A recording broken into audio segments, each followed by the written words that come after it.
Hey, it's Sela Social Studies.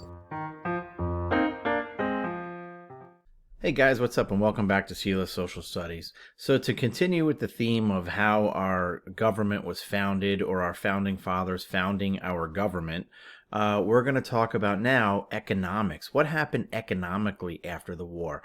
Why did we have so much economic issues after the war? Well, in class, I like to describe it as, let's say you live in your house with your parents, and your parents buy your food, they buy your clothes, they take you places, they do things for you. And then one day, all of a sudden, you're like, hey, parents, get out of the house. And for some crazy reason, they actually leave. Now, what are you going to do? Right? Well, you don't have a job. I teach eighth grade, so you don't have a job. You can't go out and buy food. You don't have a driver's license. You can't drive anywhere. What's going to happen? You have been effectively cut off. And that's what happens after the Revolutionary War. So at the end of the Revolutionary War, the Americans were celebrating across all the new states. The American triumph over the British rule was so shocking to the world. The British Empire was one of the largest and strongest in history, and many could not fathom an American victory. So after the American Revolution, the United States gained its freedom and formed its own government, as things were going great for our new nation until it wasn't. Now, at the end of the war brought severe economic hardship to the government and financial ruin to many of the country's citizens. The loss of a powerful British trade partner, like your parents, led to trade disruptions and currency problems that accumulated in a debt that was a burden to almost every American. The American economy of the 1780s through the early 1800s was a complete disaster. So that's, like I said, if you kicked your parents out, what were you gonna do for money? So the original states traded for money, right? We can't really trade stuff like that now. Now it's talking about buying and selling, but prior to or during the revolution, after the revolution, it's about trade. Remember, prior to the revolution, the colonies relied heavily on Great Britain, like a child relied on their mother. The colonies relied on Great Britain for the vast majority of their economic and trade activity. The political freedom from Britain and its tyrannical government was a relief, but no one was able to foresee the major economic blow that the United States would have on their economy.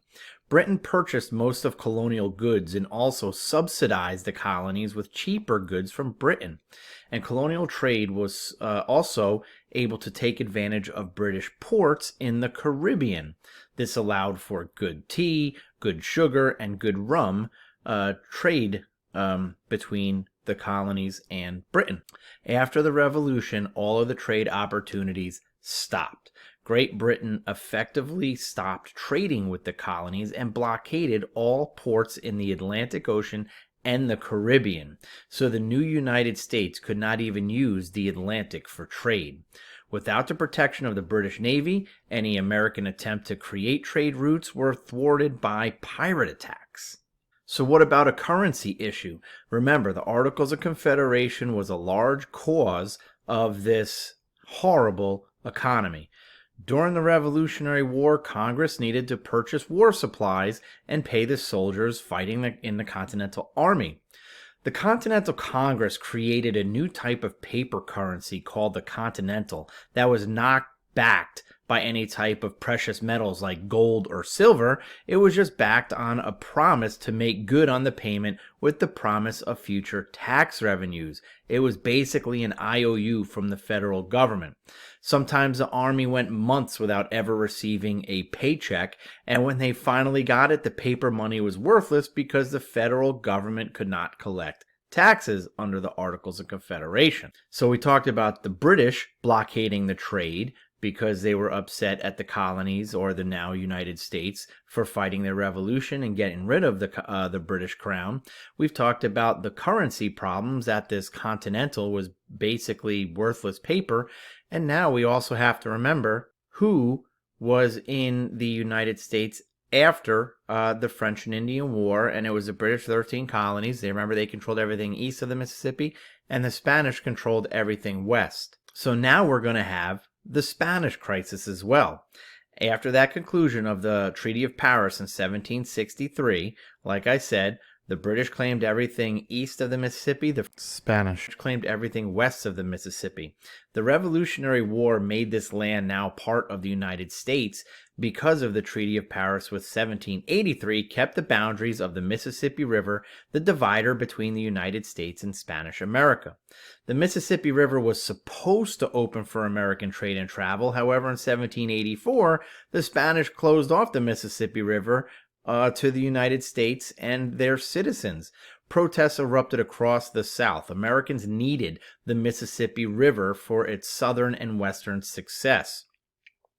Now, John Jay tried to negotiate with the Spanish. However, Congress opted to lose control of the Mississippi for about 20 years.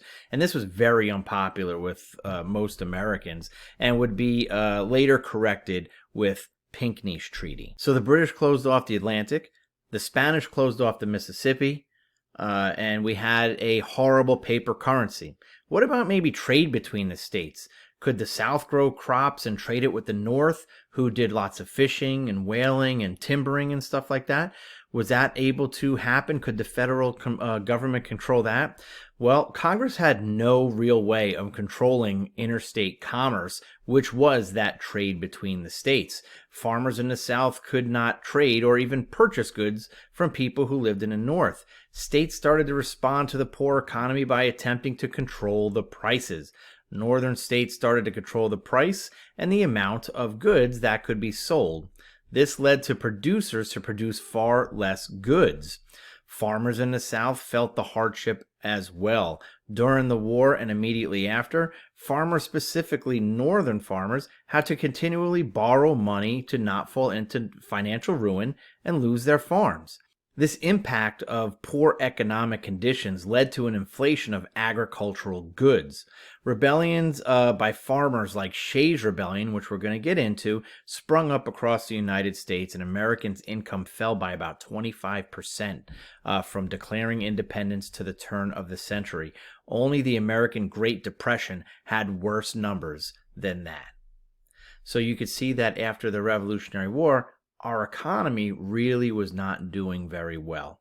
We're going to get into, like I said, Shays' Rebellion, and we'll talk about other type of compromises and conflicts that happened in the United States while we were forming a government. See you next time.